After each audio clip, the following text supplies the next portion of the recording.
உயிர் தேடி ஓடுதே. பூமிக்கு வந்த நிலவு பிறவீது சாபமா? கடமையை தாண்டும் உறவு மனமிளகிடுமா? எந்த நெஞ்சில் வஞ்சம் வஞ்சம் நஞ்சே மிஞ்சும். உடல் வேறு வேறாகி உயிரை தந்தவளே நானே. நாகம் நானே தந்தவளே நானே. நாகம் நானே.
இவ்வளவு நேரம் ஆச்சு.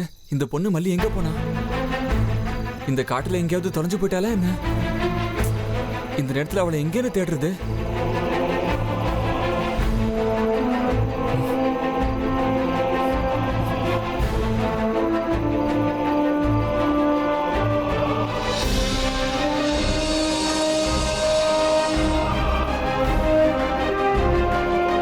எங்க இருந்தீங்க நீங்க? இவ்வளவு நேரம் உங்களை தேடணும் தெரியுமா?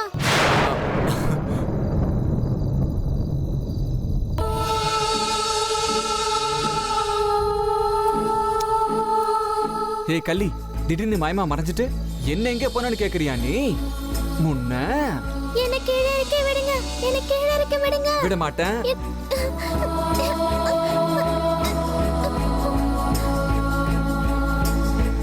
என்ன என்ன அப்படி பாக்குற? பெரிய ஹீரோயின் நினைப்போ மனசுல? இறக்கி விட்டா திருப்பி ஓடி போயிடுவேன். உன்னை நான் எங்கெல்லாம் தேடிட்டு இருந்தேன் தெரியுமா உனக்கு? ஒரு வார்த்தை கூட சொல்லாம எங்க போன நீ? நான் சொல்றேன், முதல்ல நீங்க என்ன கீழே இறக்கி விடுங்க. மாட்டேன். நீ சொன்னாதான் உன்னை கீழே இறக்கி விடுவேன். இத பாருங்க, என்ன இந்த மாதிரி தூக்கி வச்சிட்டு இருக்கிறது பிடிக்காது. கீழே இறக்கி விடுங்க. ஓ, ஏன் இப்படி அலட்டிக்கிற? காலேஜ் பொண்ணு மாதிரி பேசுற? ஒட்டன்னு போய் ரெண்டு. இப்ப எதுக்கு அப்படி பாக்குற? இரு இரு, இறக்கி விடுறேன். சரி இப்ப சொல்லு, எங்க போயிருந்த? இந்த பக்கம் என் பாட்டி வீடு இருக்கு, அங்கதான் போயிட்டு வரேன். ஒரு வார்த்தை சொல்லிருந்தா நானும் உங்க பாட்டி வீட்டுக்கு வந்திருப்பேன்ல. எங்க பாட்டி இப்போ நல்லாயிட்டாங்க, வாங்க கிளம்பலாம். உங்க பாட்டி வீட்டுக்கு நான் வரக்கூடாதா? என்னைய விட்டுட்டு போன? உன் பேச்சு நடவடிக்கை எல்லாம் பார்க்கும்போது ரொம்ப வினோதமா இருக்கு. இந்த இடத்த நான் என் கனவுல பார்த்திருக்கேன். அதுவும் இல்லாம இது ஒரு காடு. இந்த காட்டுக்குள்ள உங்க பாட்டி வீடு இருக்கா? எனக்கு ஒண்ணுமே புரிய மாட்டேங்குது. உங்களுக்கு எது புரியணும்னு அவசியம் கிடையாது, வாங்க.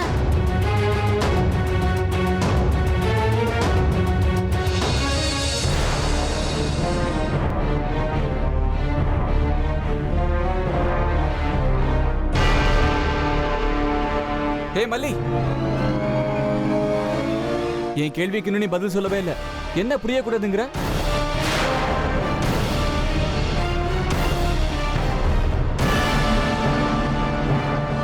எனக்கு சத்தியமா எதுவுமே புரியல. நீ ரொம்ப விசித்திரமா நடந்துக்கிற மல்லி.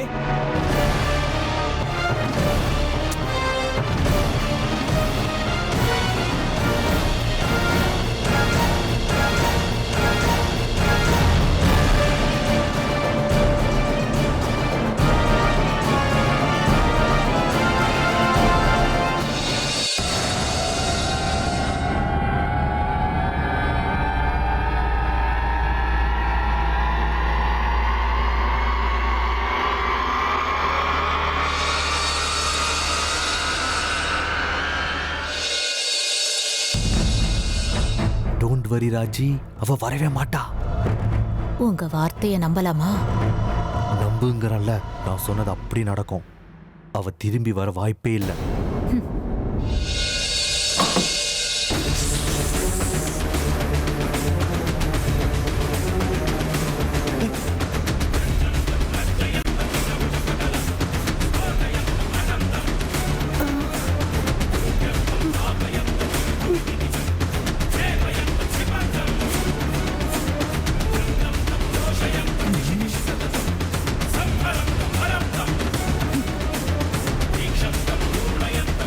அமிர்தா,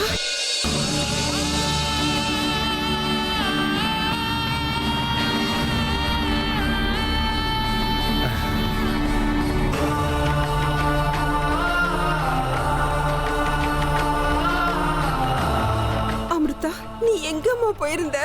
வீட்டுல உன்னை காணோன்ன உடனே நாங்க என்னென்னவோ கற்பனை பண்ணிக்கிட்டோம். வீட்டை விட்டு போயிட்டியோன்னு நான் ரொம்ப வருத்தப்பட்டேன் அமிர்தா. போலீஸ் கம்ப்ளைண்ட் கொடுக்கலான்னு இருந்த அமிர்தா. நான் சிவனுக்கு உண்மையா பூஜை பண்றவன். இன்னைக்கு ராத்திரி கோவில்ல விசேஷ பூஜை இருக்குன்னு நான் கேள்விப்பட்டேன். அதை பார்க்க தான் போனேன். என்னை மன்னிச்சிருங்க, உங்ககிட்ட சொல்லாம போயிட்டேன். அப்பா, நம்ம சரோஜாவோட முகத்தை பாருங்க, சந்தோஷத்துல மலர்ந்திருக்கு. மலராம என்ன பண்ணும்? என் பொண்ணுதான் திரும்பி வந்துட்டாளே. அமிர்தா, உன்னை பாக்குற வரைக்கும் அழுதுகிட்டு தான் இருந்தா. எவ்வளவு சொல்லியும் கேட்கல. எங்களுக்கு கல்யாணம் ஆனதுல இருந்து இப்படி பயந்து போன சரோஜாவை நான் பாக்குறது இதுதான் முதல் தடவை. சரி சரி விடுங்க, அதான் வீட்டுக்கு வந்துட்டால. அமிர்தா, நீ வீட்டுக்கு வந்ததுல எனக்கு ரொம்ப சந்தோஷமா இருக்குமா. உன்னை மறுபடியும் இந்த வீட்டுல பார்க்க முடியாதுன்னு நினைச்சிட்டேன். சொல்லாம கொல்லாம போனது என் மனசுக்கு எவ்வளவு கஷ்டமா இருந்துச்சு தெரியுமா. இன்னும் சொல்லணும்னா என் மனசுல உன்னை ஒரு நிமிஷம் திட்டிக்கிட்டேன். நான் மட்டும் சும்மா இல்ல அமிர்தா. சரோஜா துடிக்கிறத பார்த்துட்டு எனக்கு உன் மேல எவ்வளவு கோவம் வந்ததுன்னு தெரியுமா? அதெல்லாம் வார்த்தையில சொல்ல முடியாது. சரி சரி, நடந்தது நடந்துடுச்சு. அமிர்தா, வா வந்து சாப்பிடு. இல்ல வேண்டாம், நான் இன்னைக்கு விரதம் இருக்கேன். பூஜைக்கு போயிட்டு வந்தேன்ல, அதான். சரி, ஒரு கிளாஸ் பாலாவது குடிமா.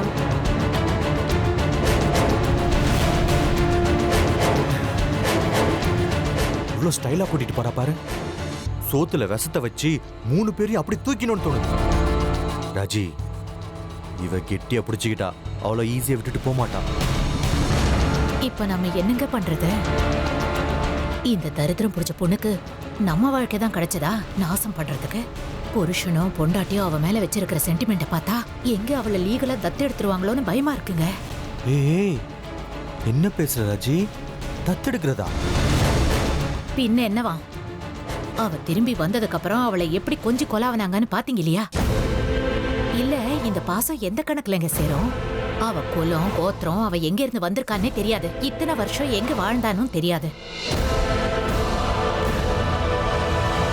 இல்ல, என்னமோ மருமகளை வீட்டுக்கு கொண்டு வந்து பொறுப்புகளை கொடுக்கற மாதிரி கொண்டு வந்துட்டாங்க.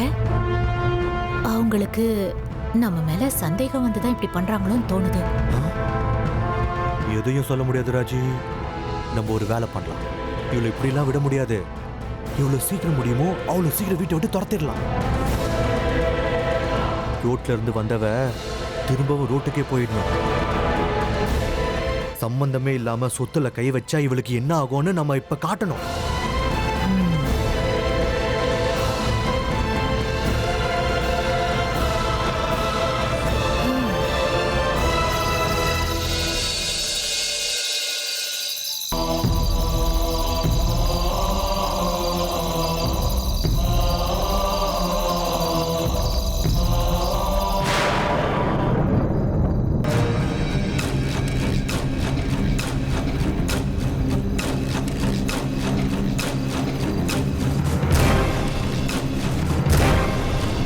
விஷ்ணு, ஏதாவது பிரச்சனை இருக்காடா?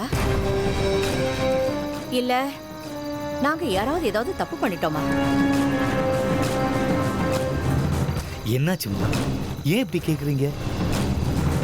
இப்ப என்ன ஆயிப்போச்சு? என்ன பாருங்க, நான் சந்தோஷமா தானே இருக்கேன். நானும் கவனிச்சுக்கிட்டு தான் இருக்கேன். எப்பவும் தனியா இருக்க, எதையோ யோசனை பண்ணிக்கிட்டே இருக்க. ஏதாவது முக்கியமான விஷயம் பேசணுங்கிறப்போ நீ வீட்லயே இருக்கிறது இல்ல. அர்ஜுன் கல்யாண விஷயத்தை பத்தி பேசணும், ஆனா நீ இல்ல. அர்ஜுனுக்கு 25 வயசு முடியறதுக்குள்ள கல்யாணம் பண்ணியே ஆகணும் விஷ்ணு.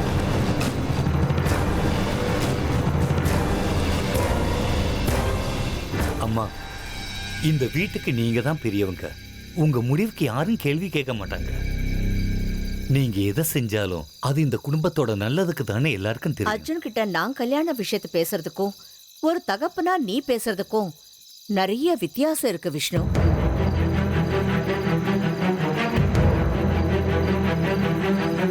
இங்க பாரு, அர்ஜுன் கல்யாணத்துக்கு சம்மதிச்சே ஆகணும். அந்த பொறுப்பு உன்னோடது. சம்பாதிக்கிறது மட்டும் உன் கடமை இல்லை, ஒரு தகப்பனோட கடமைகளையும் நீ மறந்துடக்கூடாது. பசங்க அலட்சியமா இருப்பாங்க, பொறுப்பு இல்லாம நடந்துக்குவாங்க. ஆனா நாம பெரியவங்க, குழந்தைகளா இருக்கக்கூடாது. சரிம்மா, அர்ஜுன் கிட்ட நானே பேசுறேன். முக்கியமான வேலையா இருந்தது, அதை முடிச்சுட்டு தான் வரேன். அமாவாசை அன்னைக்கு மட்டும் எந்த முக்கியமான வேலையும் வச்சுக்க கூடாதுன்னு நான் உங்ககிட்ட ஏற்கனவே சொல்லியிருக்கேன் இல்லையா?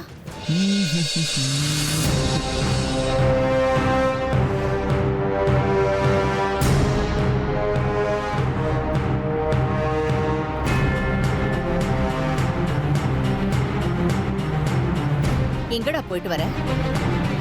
இப்படி நடுராத்திரியில வீட்டுக்கு வர?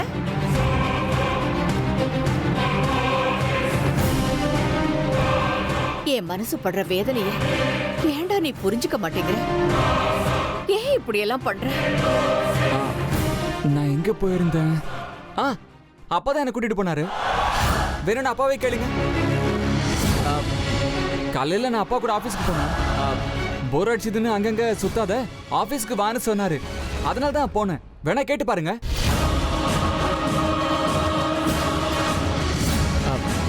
இல்லையாப்பா? ஆமா, இவன் என் கூட தான் வந்தா. இன்னுமா பாட்டி உங்களுக்கு சந்தேகம்? என் மேல நம்பிக்கை இல்ல, சரி, அப்பா மேல கூடவா நம்பிக்கை இல்ல? யார நம்புறது யார நம்ப கூடாதுன்னு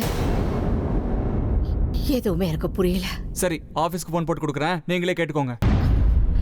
அதெல்லாம் ஒண்ணும் வேண்டாம். பெத்தவங்க படுற வேதனை உனக்கு புரிஞ்சா போதும். வீட்டுல இருக்கிற நாங்க எல்லாம் உங்களுக்காக காத்துக்கிட்டே இருப்போம். நீங்க வரதுக்கு ஒரு நிமிஷம் தாமதமானாலும் நாங்க எங்க உயிரை கையில புடிச்சுக்கிட்டு இருப்போம். வீட்டுல இருக்கிறவங்க எப்பவுமே உங்களை பத்தி யோசிச்சுக்கிட்டு இருப்பாங்கன்னு உங்களுக்கு புரிஞ்சா போதும். வேலை விஷயமா வியாபார விஷயமா ஓட வேண்டியதுதான். ஆனா அதுக்காக வீட்டுல இருக்கிற நிம்மதியை கெடுத்துட்டு பணம் சம்பாதிச்சு என்ன சுகத்தை அனுபவிக்க போறீங்க?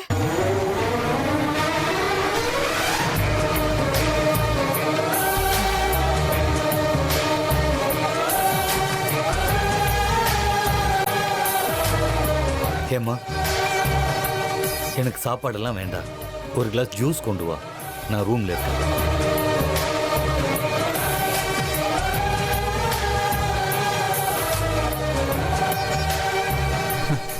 அம்மா,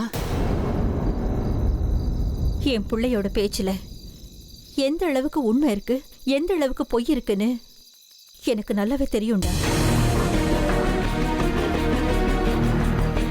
நான் ஒன்னும் முட்டாள் இல்லடா. எங்களோட வேதனையெல்லாம் உனக்கு புரியாது. நாளைக்கு உனக்கு ஒரு கல்யாணமாகி உன் பசங்களும் ஒன்ன மாதிரியே பண்ணும்போது என் வேதனை என்னன்னு உனக்கு அப்போ தெரியும்டா. உனக்கு ஒரு கல்யாணம் பண்ணாதா நீ ஒரு வழிக்கு வருவ. சீக்கிரமே உனக்கு கல்யாணம் பண்றேன்.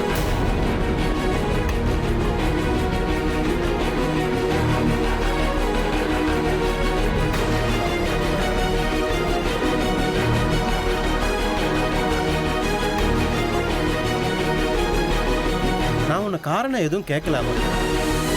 உன் சுதந்திரத்தை நாங்க பறிக்கிறோன்னு தப்பா நினைச்சுக்காத. ஆனா உனக்கு எப்ப என்ன ஆகுன்ற பயம் எங்களுக்கு கண்டிப்பா இருக்கு. இதோ பார், நீ எங்க வேணாலும் போ. ஆனா போறதுக்கு முன்னாடி கொஞ்சம் சொல்லிட்டு போமா. கண்டிப்பா உன்னை தடுக்க மாட்டோம். எங்களுக்கு குழந்தை இல்லை, அதனாலதாம்மா எல்லா பாசத்தையும் உன் மேல கொட்டி வச்சிருக்கோம். எதுக்காக ஏன் எதுவுமே தெரியாது. இத தாய்மைன்னு கூட சொல்லுவாங்க. நீ தாய் பாசம் கேள்விப்பட்டிருக்கல, அந்த மாதிரி தான். ஒரு சில நேரத்துல கூட இருக்கிறவங்க கூட நமக்கு எந்த சம்பந்தமும் இல்லைன்னு தோணும். அதே மாதிரி சில நேரத்துல காரணமே இல்லாம சில பேர் மேல பாசத்தை வளர்த்துப்போம். அப்புறம் சில சமயத்துல முன்ன பின்ன தெரியாதவங்க கூட நமக்கு ரொம்ப பழகுன மாதிரி ஒரு உணர்வு வரும். இப்போ நீ எங்க மனசுக்கு நெருக்கமா இருக்க பாரு, அந்த மாதிரி. உன்னை பார்க்கும்போது நீ ஏன் பொண்ணுங்கிற உணர்வு எனக்கு ஏற்படுது. அந்த ஆண்டவன் உன்னை எங்க கிட்ட கொடுத்திருக்காருங்கிறத விட எங்க பொண்ணா கொடுத்திருக்காருங்கிறது தான் எனக்கு சந்தோஷம். அதனால்தான் அமிர்தா, நீ ஒரு நிமிஷம் எங்க கூட இல்லைன்னா கூட எங்க உன்னை இழந்துடுவோமோன்னு ரொம்ப பயமா இருக்கு அமிர்தா. நீ எங்களை விட்டு பிரியறது எங்களுக்கு கொஞ்சம் கூட விருப்பம் இல்லை. அமிர்தா, நீயா எங்களை தேடி எனக்கு அடைக்கலம் கொடுன்னு வரல. நாங்களே தான் ஆசைப்பட்டு எங்க பொண்ணா நீ இந்த வீட்டுல வாழணும்னு கூட்டிட்டு வந்தோம். நீயும் அப்படியே இருப்பல்ல. இதுல எங்களோட சுயநலமும் இருக்கு. ஆனா எங்க மனசுல இருக்கிறதெல்லாம் உங்ககிட்ட வெளிப்படையா சொல்லிட்டோம். அதுக்காக எங்களை தவிக்க விட்டுட்டு மறுபடியும் நீ வீட்டை விட்டு போயிடாது. உனக்கு எங்க மூலமா எந்த உதவி தேவைப்பட்டாலும் கண்டிப்பா சொல்லு. உனக்கு என்ன பிடிக்கும் பிடிக்காது எல்லாத்தையும் எங்க கிட்ட சொல்லு. எதுக்காக நீ தயங்க வேண்டாம். அமிர்தா, நாங்க பேசின பேச்சு உன் மனசை புண்படுத்திருந்தா என்ன மன்னிச்சிருமா? நாங்க கொஞ்சம் அதிகமா பேசிட்டோம்னு எனக்கு தோணுது. இனிமே நாங்க 2 பேரும் உன்னை டிஸ்டர்ப் பண்ண மாட்டோம். சரி அமிர்தா, நீ போய் ரெஸ்ட் எடுத்துக்கோ.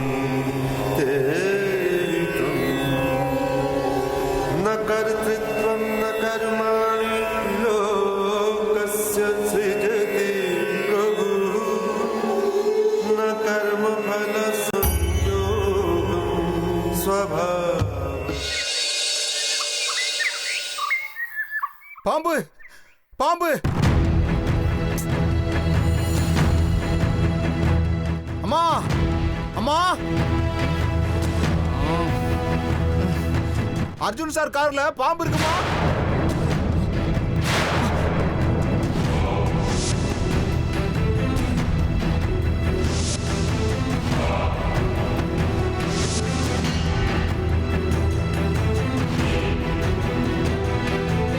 என்னடா ஏன் இப்படி சத்தம் போட்டுட்டு இருக்க?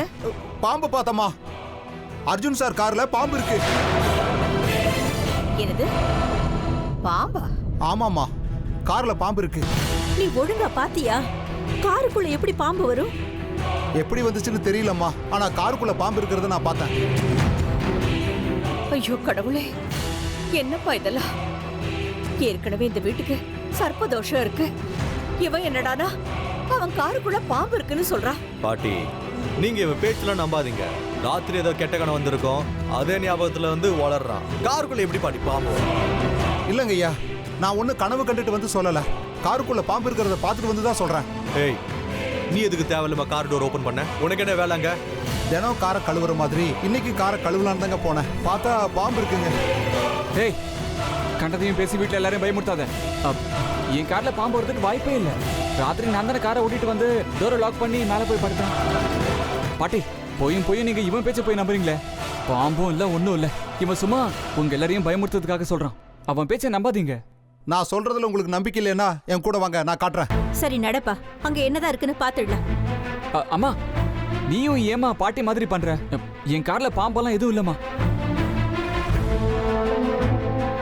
இல்லன்னு நீ எப்படி அர்ஜுன் சொல்ற? அவன் பார்த்தேன்னு உறுதியா சொல்லிக்கிட்டு இருக்கான். எதுக்கு ஒரு தடவை போய் பார்த்துடலாம். ஒருவேளை அது யாரையாவது கடிச்சிருச்சுன்னா? இது கடிக்கிறதா? கடிக்கிறதுக்கு அது என்ன உயிரோடு இருக்கிற பாம்புன்னு நினைச்சீங்களாமா?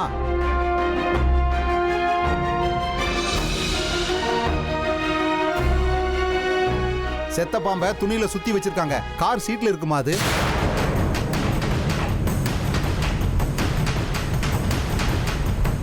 என்னது செத்து போன பாம்ப துணியில சுத்தி வச்சிருக்காங்க? என்ன அர்ஜுன் இது? செத்து போன பாம்ப நீதான் உன் காருக்குள்ள வச்சிருக்கியா? உண்மையை சொல்லு. இல்ல பாட்டி, நான் ஏன் செத்த பாம்பை வீட்டுக்கு கொண்டு வர போறேன்? பாம்புனா ஜாக்கிரதையா இருன்னு ஏற்கனவே நீங்க வேற சொல்லிருக்கீங்க. எனக்கு எதுவும் தெரியாதுப்பா. ஏய், ஏன் இப்ப நீ போய் சொல்ற? அர்ஜுன் ஐயா, நான் பொய் சொல்லலைங்க. என் பொண்டாட்டி பிள்ளைங்க மேல சத்தியமா சொல்றேன். இப்ப நான் சொன்னது எல்லாமே உண்மை.